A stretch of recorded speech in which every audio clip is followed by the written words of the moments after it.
কে আপনাকে জহর খাইয়েছে, কে আপনাকে বিষ পান করিয়েছে, যে বিষের কারণে আপনি যন্ত্রণায় ছটফট করেছেন। ভাই হুসাইন শুনে রেখে দাও, আর মনে হয় আমি বাজব না, দুনিয়া থেকে বিদায় নেব, তবে কোনদিন যেন প্রতিশোধ তুমি গ্রহণ করে না। আমার এই বিষ পান করানোর কারণে আমি শাহাদাত বরণ করে মারা যাব। সুবহানাল্লাহ। আমার এই মরণের কারণে, শহীদের কারণে আমার নানা জানের গুনাহগার উম্মতকে মহান আল্লাহ মাফ করে দেবেন। জোরে বলে ও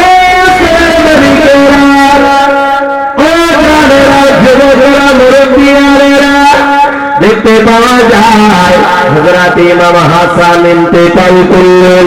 সকলে বলি ইন্না লিল্লাহি ওয়া ইন্না ইলাইহি রাজিউন। হযরত ইমাম হুসাইন রাদিয়াল্লাহু তাআলা আনহু মদিনাতে আছে। দেখতে পাওয়া যায় কখনো আযান বন্ধ করে দেয়, কখনো ইকামত বন্ধ করে, কখনো নামাজ বন্ধ করে দেয়। বিভিন্ন ভাবে বিভিন্ন মানুষ দিয়ে হযরত হুসাইনের উপরে নির্যাতন শুরু হয়ে গেল। ইমাম হুসাইন রাদিয়াল্লাহু তাআলা আনহু কারবালার ময়দান থেকে, জিদের দরবার থেকে, ইবনে জিয়াদের দরবার থেকে ওনাদের কাছ থেকে জলসাখানার মধ্যে চলে আসলো। তিনি তেল বারংবার লিখতে থাকে, ও ইমাম হোসেন নবীর দরিদ্র ইমাম হুসাইন, তুমি যদি কারবালায় নয়, ইমাম হুসাইন কুফার ময়দানে যদি তুমি আসো, তোমার হাতে হাত দিয়ে আমরা বায়াত গ্রহণ করব। আল্লাহ পাকের নবী সাহাবাদের বললেন, হে ইমাম হুসাইন, খবরদার খবরদার, তারা কুফায় যাবে না। কুফার অবস্থাটা আদৌ ভালো না, কারণ কুফার মানুষেরা আমার আব্বাজানকে ভালো বলে দেখে শহীদ করে দিয়েছিল। জমিনে তোমার আব্বার খবরস্থ করা, ইমাম হুসাইন খবরদার যাবে না। এমনকি এক কথা, দুই কথা, তিনটা চিঠি আস্তে আস্তে জলসাখানার মতো চিঠি করানো হয়ে গেল। হযরত ইমাম হুসাইন রাদিয়াল্লাহু তাআলা আনহু জিয়াদের কাছ থেকে চিঠি চলে আসলো, ইমাম হুসাইন তুমি যদি কুফায় না আসো, কিয়ামতের দিন আল্লাহর দরবারে বলবো, আল্লাহ ইমাম হুসাইনের হাতে বায়াত গ্রহণ করতেছিলাম, চেয়েছিলাম উনি আসেনি, আগাছানির কাল গলায় বেঁধে দাঁড় করাবো, ওনার নানাকে দাঁড় করিয়ে দেব। হযরত ইমাম হুসাইন রাদিয়াল্লাহু তাআলা আনহু ঝরঝর ঝরঝর করে কেঁদে ফেললেন। না না না না না না, জাহানের বাদশাহ রাসূলুল্লাহকে কুফার ময়দানে, কিয়ামতের ময়দানে দাঁড় করাতে দেব না। আমি হুসাইন কুফায় চলে যাব। এই কুফায় যাওয়ার কথা উনি ভাবলেন। দেখতে পাওয়া যায়, দেখতে পাওয়া যাবে ইমাম হুসাইনের কাছে একজন চলে আসলো, যার নাম হলো মুসলিম বিন আকিল রাদিয়াল্লাহু তাআলা আনহু। মুসলিম বিন আকিল এসে বলে, নবীর দরিদ্র ইমাম হুসাইন, ইয়া নবী মাফ করুন, দয়া করে আপনি আমাকে ক্ষমা করুন। আপনার এখন কুফার যেতে হবে না, কুফার মানুষের ভাষায় আরবের পরওয়াল চলে আড়ায়, কুফার মানুষের ভাষায় ওদের পরওয়াল চলে আড়ায়। না না না না না, আপনি কোথায় যাবেন না, আমি আপনার আগে মুসলিম বিন আকিল, আমি কুফার ময়দানে যেতে চাই। আমি যখন চিঠিটা লিখিব, কুফার অবস্থা যদি ভালো হয় আমার চিঠিটা ভালো করে লিখে দেওয়া হবে, আর কুফার অবস্থা যদি খারাপ হয় সেটা আপনাকে লিখিয়ে দেওয়া হবে। হযরত মুসলিম বিন আকিল রাদিয়াল্লাহু তাআলা তার দুটো পুত্র সন্তানকে নিয়ে টুক করে যেতে কুফার উদ্দেশ্যে রওনা হয়ে গেল। কুফায় যখন উনি পৌঁছালেন তার কিছুক্ষণ আগে দুটো বাচ্চাকে একটা কাজী সাহেবের হাতে তুলে দিয়ে বললেন, ও কাজী সাহেব, আমি মুসলিম বিনা কি যদি শহীদ হয়ে যায়, আমি যদি শাহাদাত বরণ করি, আমার নবীর পরিবারের দুটো সন্তান, একটার নাম হলো ইব্রাহিম, অপর ছেলেটার নাম হলো মোহাম্মদ, এই দুটো ভাইকে আপনি একটু কুফা থেকে মক্কায় যে কাফেলা যাবে এই কাফেলার সাথে তুমি দিয়ে দিও আমার নয়নের বাড়ি দুটো, ওরা মক্কার জমিনে পৌঁছে যাবে। মুসলিম বিন আকিল কুফায় পৌঁছে গেল। আর মুসলিম বিন আকিলকে কুফার মানুষরা এত মহব্বত করতে লাগলো, হুজুর আপনি নামাজ পড়ান, আপনার পিছনে আমরা ইক্তেদা করব, আপনি নামাজ পড়ান না। তাই নামাজ পড়লো। মুসলিম বিন আকিলের পিছনে নামাজ আদায় করে বলছে, মুসলিম বিন আকিল তুমি এসেছো তো, তোমার হাতে বায়াত আমরা সবাই এতগুলো মানুষ ৬,০০০-এর বেশি মানুষ আমরা বায়াত গ্রহণ করব, কিন্তু ইমাম হুসাইন আসলে না আমাদের পক্ষে একটু ভালো হতো, আপনি এখানে থাকেন, ভালো পরিষেবা দেওয়া হবে, ভালো সেবা যত্ন আপনাকে করা হবে, আপনাকে বিরাট খুশি করা হবে, ভালো জায়গায় থাকতে দেওয়া হবে, আপনি দয়া করে আপনি একটা চিঠি লিখুন। মুসলিম বিন আকিল ওদের পাম আর ওদের হাওয়া নেপি বিরাট ওদের যত্নে খুশি হয়ে চিঠি লিখলেন, প্রিয়তম ভাই হুসাইন নবীর দৈত্য, আপনি আসলে আপনার হাতে সবাই বায়াত গ্রহণ করবে। চিঠি যেই বাই পোস্টে ছেড়েছে, বর্তমান যুগে ফোন হয়, আপনি বিদেশে আছেন, ফোনে আপনার সাথে কথা হয়, বাংলাদেশ কি ইন্ডিয়া, সৌদি আরব, পাকিস্তান, যেখানেই যান না কেন ফোনের মাধ্যমে বর্তমানে কথা হবে। কিন্তু সে যুগে ফোন ছিল না, হয় টেলিগ্রাফ, না হয় চিঠির মাধ্যমে কথা হতো।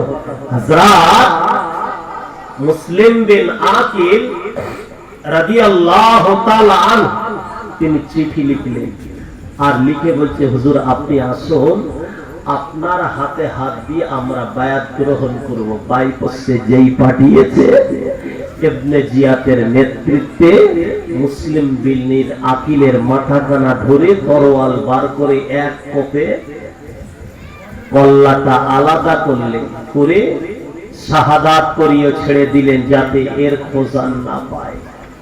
আর ঘোষণা করলেন, ইজিপ্ট, মক্কা, মদিনা আর কুফা, কারবালা, ইরাক এর ভিতর থেকে মক্কার বর্ডারে যাওয়ার আগে মুসলিম বিন আকিলের দুটো বালক রয়েছে, একটার নাম ইব্রাহিম বড়টা, ছোটটার নাম হচ্ছে মোহাম্মদ। এই দুটো বাচ্চা ছেলেকে যদি তোমরা কেউ ধরে আনতে পারো, মোটা টাকা মাইনে পাবে, এবং আমার কাছ থেকে একটি সম্মান, তোমরা বিরাট সম্মান পাবে, হয়তো সরকারি সুযোগ তোমাদের নসিবে হবে, চাকরি বাকরি ইত্যাদি বহু কিছু লোক দেখানো হবে। আমার সোনার কিন্তু দেখতে পাওয়া গেল মুসলিম বিন আকিলের দুটো কলিজার টুকরা, নবীর পরিবারের দুটো সন্তান, একটার নাম হলো মোহাম্মদ আর একটা সন্তানের নাম হলো ইব্রাহিম। কি সুন্দর তাদের চেহারা, দেখতে কি সুন্দর, ভালো কি সুন্দর তাদের নাক নকশা, চেহারা সবই ভালো। এই দুটো সন্তানকে কাজী সাহেব টাকার লালসা না করে, আমাদের খেয়ালাত না করে, রাত যত গভীর হয়ে যায়, মোহাম্মদ আর ইব্রাহিমকে রাতের দুই ভাইকে নিয়ে দেখতে পাওয়া যায় এই গভীর রাত্রে বলি করা যাচ্ছিল দিকে মদিনার দিকে বাণিজ্যের জন্য দুটো ভাইয়ের সঙ্গে পিছন ধা করে দেওয়া হলো মোহাম্মদ আর ইব্রাহিম এই কাফেলার পিছন দিয়ে যেতে যেতে যেতে যেতে যেতে যেতে যেতে যেতে সকাল হয়ে গেল আবার ওনারা কোনো জায়গায় আশ্রয় নিল রাস্তা হারিয়ে ফেলে পথ হারিয়ে ফেলে একটা খেজুর বাগানের আড়ালে চলে গেল ছোট ছেলেটার নাম হলো মোহাম্মদ বড় ছেলেটার নাম হলো ইব্রাহিম ছোট ছেলে মোহাম্মদ বলতে লাগলো আমার ভাই রে আমি মোহাম্মদ আর তোমার নাম হলো ইব্রাহিম আমরা দুই ভাই মক্কার জমিনে আমাদের মাকে রেখে এসেছি আর কুফার ময়দানে কাজী সাহেব বলেছে আমার আব্বাজানকে শহীদ করে দেওয়া হয়েছে আমার আব্বা দুনিয়ার জমিনে বেঁচে নাই আমরা ছোট্ট বালক মায়ের কাছে গিয়ে পৌঁছাতে পারবো না আমাদের জনম দুঃখিনী মায়ের কাছে গিয়ে যেতে পারবো না মোহাম্মদ ডুবরে ডুবরে কাঁদে আর ইব্রাহিমের গলা ধরা জড়িয়ে এই খেজুর বাগানের গড়ায় বসে বসে বসে বসে কাঁদতে রাখে গুনগুনে কান্নার আওয়াজ সকালবেলা ওই বাগানের একটা মালিক চলে আসলো এসে ওই দুই ভাইকে দুই হাতে ধরে বলে আয় খুশি তোমাদের নাম কি তোমাদের বাড়ি কত একবার বলো দুটো বালক দুটো বাচ্চা ছেলে বলেছিল আমার নাম হলো মোহাম্মদ অপরটা বলেছিল আমার নাম হলো ইব্রাহিম দুই ভাই কথা বলেছে আমার নবী পরিবারের সন্তান আমার আপনার নাম হলো বাগানের মালিক বলছে আমি এই বাচ্চার সন্ধানে ছিলাম এদিকে দরবার থেকে মোটা টাকা পাওয়া যাবে ওটা বাচ্চাকে ধরে এদিকের সামনে নিয়ে যাওয়া হলো এই বাচ্চা দুটো নিয়ে জেলখানায় বন্দী করে দেওয়া হলো মোহাম্মদ আর ইব্রাহিম জেলের ভিতরে থেকে এত কান্না কাঁদে চোখ দিয়ে পানিগুলো গড়িয়ে গড়িয়ে যায় তাই আল্লাহ আমার আব্বা শহীদ হয়ে গেছে আমি মোহাম্মদ শহীদ হয়ে যাব আমার বড় ভাই শহীদ হয়ে যাবে কিন্তু আমাদের কোনো দুঃখ নাই দুঃখ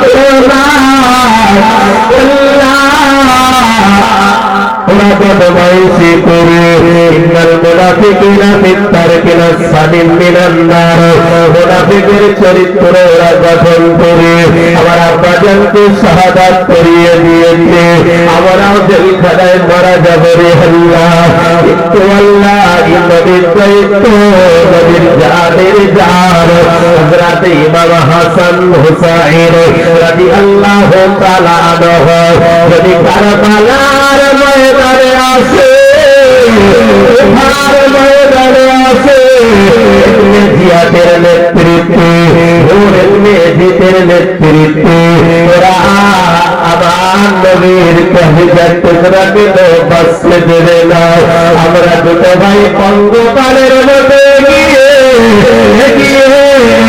আল্লাহ আমরা কি মক্কার জমিনে যেতে পারবো না এই ভাইয়ের তরুণ কান্নাটা শুনে ভাইয়ের কানা জেলখানার যিনি দারোয়ান ছিল এই দারোয়ানের অন্তরে মায়া পয়দা হয়ে গেল এদিন আমার চাকরির দিক বা নাই বা দিক এদিক আমার পুরস্কার করুক আর নাই বা করো এদিক যদি আমায় ফাঁসি দেয় অথবা তীর দিয়ে মেরেও দেয় আমি রাতের বেলা এই বাচ্চা দুটোকে ছেড়ে দেব জোরে বলে না কি বলছে এই বাচ্চা দুটোকে ছেড়ে দেবো বাচ্চা দুটো যাতে মক্কার জমিনে পৌঁছে যায় তার মায়ের কাছে যেন বাচ্চা দুটো ফিরত চলে যায় আমার চাকরির দরকার নেই, ফাঁসি হয় হবে। রাত যথা মনে মনে ভেবেছে ততই কাজ করেছে।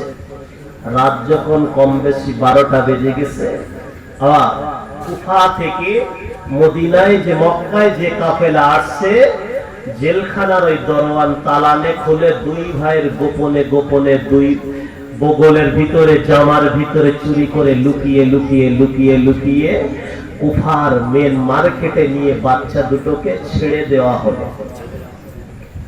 এদিকে জেলখানার ভিতরে তন্ন তন্ন করে দেখে সেই বাচ্চা দুটো আর জেলের ভিতরে।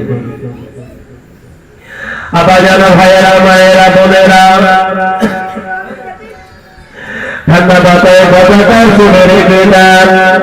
মোহাম্মদ আর ইব্রাহিম আগের দিনের মতো টুক টুক করে হাঁটতে হাঁটতে কাফেলাদের সঙ্গে দৌড়াতে দৌড়াতে কাফেলা আগের দিনের মতো হারিয়ে ফেলেছে। সকাল হয়ে গেছে, না জানি কেউ আমাদের আবার ধরে নিয়ে যাবে না। আজকের আজ খেজুর গাছের গোড়াতে পালাবো না। ছোট্ট বাচ্চার মাথায় ব্রেন দেখুন, খুঁজতে খুঁজতে দেখে খেজুর বাগানের ভিতরে একটা গাড্ডা রয়েছে, আন্ডারগ্রাউন্ড রয়েছে।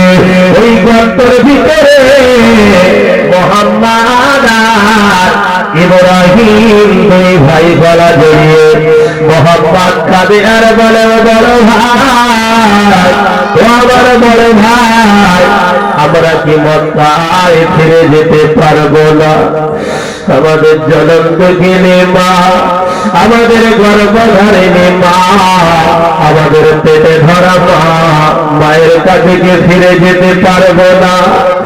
ছোট্ট ছেলে মোহাম্মদ এত কাঁদা কাঁদে, চোখের পানি কাঁদিয়ে বুকটা ভিজে যায়। ইব্রাহিম মোহাম্মদের কান্না শুনে উনিও তাদের চোখ দিয়ে দাঁড়িয়ে, চোখ দিয়ে না গদিয়ে টাকা দিয়ে ওনার গাড়ির মুখের উপরে চোয়ালের উপরে পড়ে ইব্রাহিম কাঁদে, মোহাম্মদ কাঁদে। হঠাৎ দেখতে পাওয়া যায় ওই খেজুর বাগানের পাড়ে একজন মহিলা, তাদের কাছে রয়েছে একটি কলসি। এক কলসে এক ডাবে পানি নেবে বলে এই মহিলা এক পাত্র আর দিকে এগিয়ে এগিয়ে যায়। লক্ষ্য করে দেখতে পাওয়া যায় এটা অন্য কোনো কান্না নয়, কোথার কোনো বাচ্চার কান্না নয়, কান্না তো মদিনার কোনো বাচ্চার হতে পারে। এই মহিলা হাওলার স্বামীর নাম হলো হারেস। হারেসের স্ত্রী চলে গেল বাচ্চা ছেলেদের কাছে গিয়ে বলে, বাবু তোমাদের নাম কি, তোমরা চলো পাবো। ওই মহিলাকে ধরে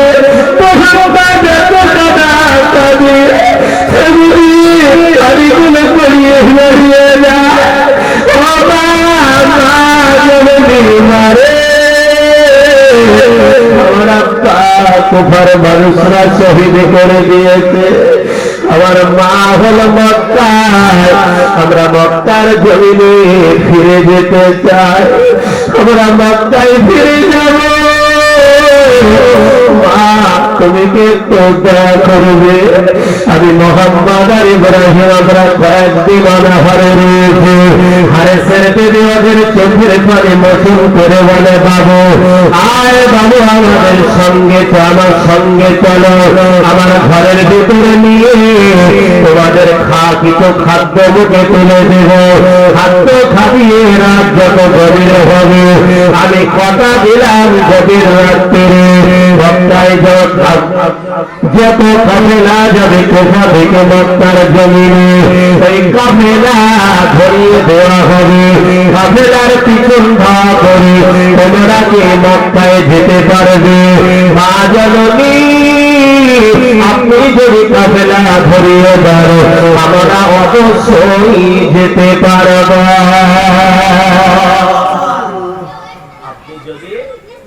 আপনি যদি দয়া করে ধরিয়ে দেন অবশ্যই যেতে পারবো।